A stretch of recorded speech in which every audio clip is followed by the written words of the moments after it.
I want to talk a little bit about vocalizations. I think you would agree that, you know, to play a plumbing pipe, to make it interesting to a listener, you will need to be creative. So there are some sounds that I want to talk about. Just to give you a little intro through another didgeridoo, what I'm going to do now is I'm going to take this, what would be a rhythmic instrument primarily. In other words, really you don't hear a melody through a didgeridoo. You're never really going to hear a through a single didgeridoo because there's no notes, there's no keys that you're touching or anything. It's a hollow instrument, a hollow tube, without a reed. So I'm going to actually hum a little bit. I'm going to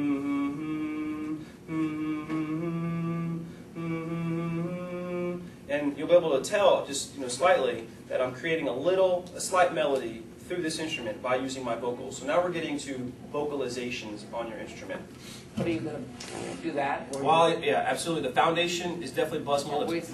At this point, we're just building on what you already have learned.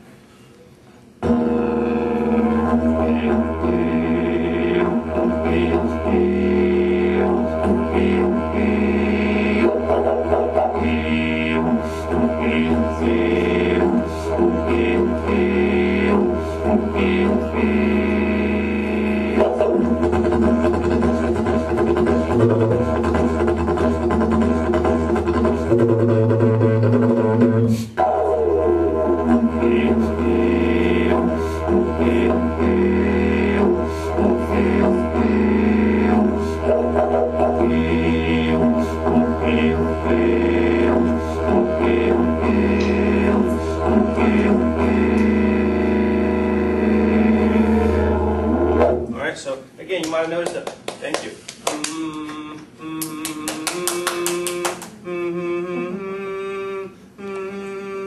So I was just building it up a little melody on top of what would just be a basic rhythmic drone instrument. Okay.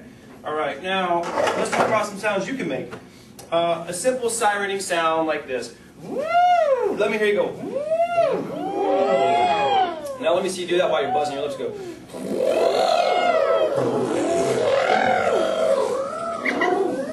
Now, here's what it looks and sounds like. Watch me, guys.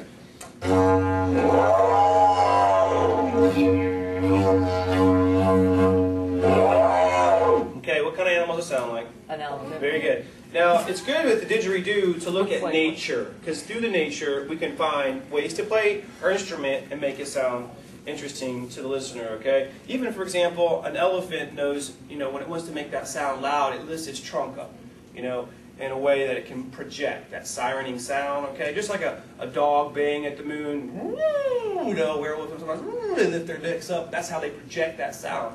In the same respect, when you're doing a vocalization on an instrument like this, you extend that throat up a little bit, it makes the vocalization easier. That's a fact of nature. Okay, so on the count of 3 with that good posture, I want you to breathe in through your nose. I'm going to have you buzz your lips, use your vocals, just kind of tip your digits up to the ceiling. 1, 2, 3. Breathe in, buzz your lips.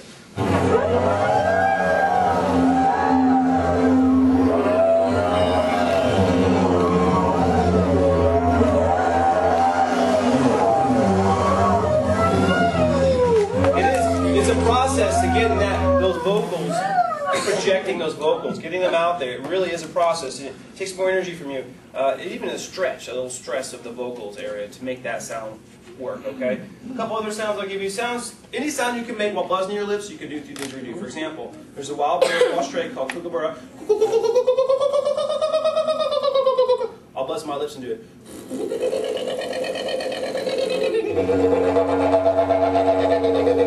Another really advanced sound, the kookaburra. One that's kind of sort of intermediate sound you might be able to try is the sound of the dog, okay? Let me just hear it. Now buzz your lips, go. You gotta push from here when you do that.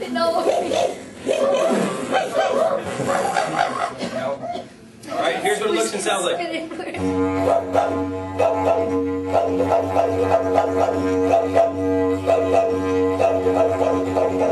Okay?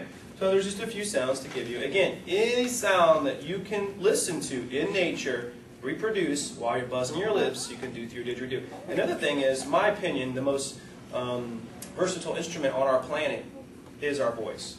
Your voice can imitate any other sound, any other instrument out there. You can hear the acapella, rockapellas, and music groups out here using their voice to do sound like a drum set and all this. It's true. So any sound you can make while buzzing your lips, you can do through the do. Now, I do want to talk about, we're going to move on to the next technique to make your instrument sound interesting, something called tonguing. So I'm going to give you 3 simple exercises to work on what's called single tonguing, double tonguing, and triple tonguing. So just repeat after me. Go tick tock, tick tock. Tick tock, tick tock, tick. Okay.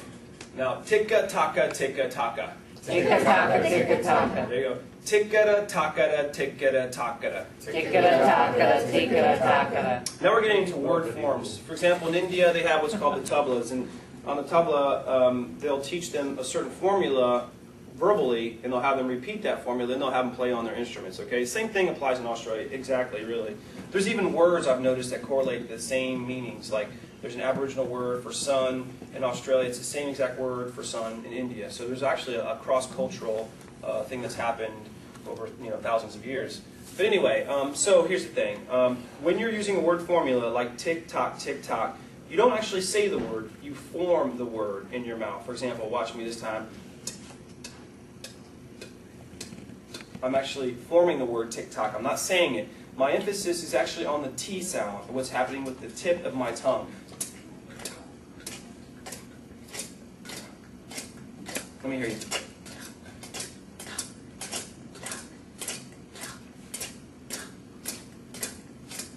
Okay, now I'll buzz my lips and do this, okay? And remember, this is all from this area of my body. Notice my cheeks aren't puffed out. Sometimes when I'm playing, I'll puff my cheeks out to make the rhythm, but now it's like, you notice that on his lips, it's almost like a purse type thing. It's not really puffed out, okay? So watch while I'm doing tick-tock, tick-tock.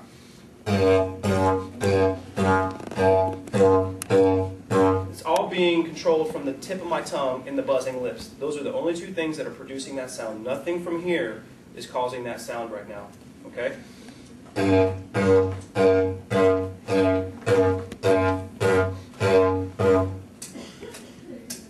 want to try with me on the count of 3? Breathe in through your nose with good posture. Just form the words tick-tock, tick-tock. 1, 2, 3. Breathe in. Buzz your lips.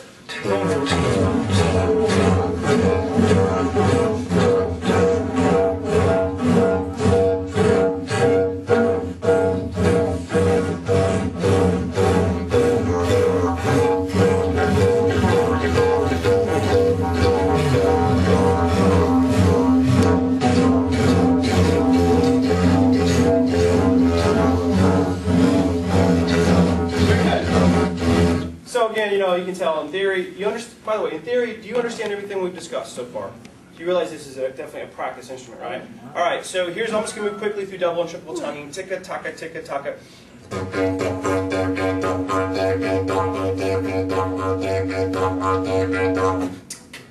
Now on the ticka, taka, there's emphasis on a K sound.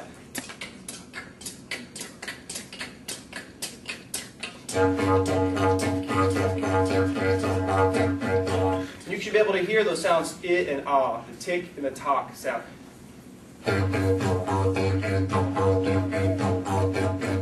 Triple tonguing, tickada, takada, tickada, takada.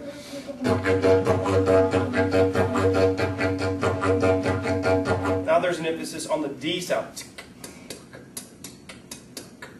The D sound and the T sound are actually really similar, really close together, but they're slightly different. There's a subtlety in playing didgeridoo when you start to listen. So